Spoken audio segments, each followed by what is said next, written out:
படிச்சிருந்தும் தந்தை தாயை மதிக்க மறந்தான். ஒருவன் படுக்கையிலே முள்ளை வைத்து பார்த்து மகிழ்ந்தான்.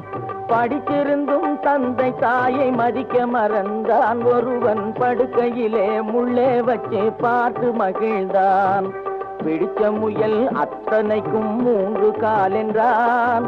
பிடிச்ச முயல் அத்தனைக்கும் 3 கால் என்றான். ஒருவன் பெண்டாட்டியின் கால்களுக்கு காவல் இருந்தான், காவல் இருந்தான். ஒரே ஒரு ஊரிலே ஒரே ஒரு ராஜா, ஒரே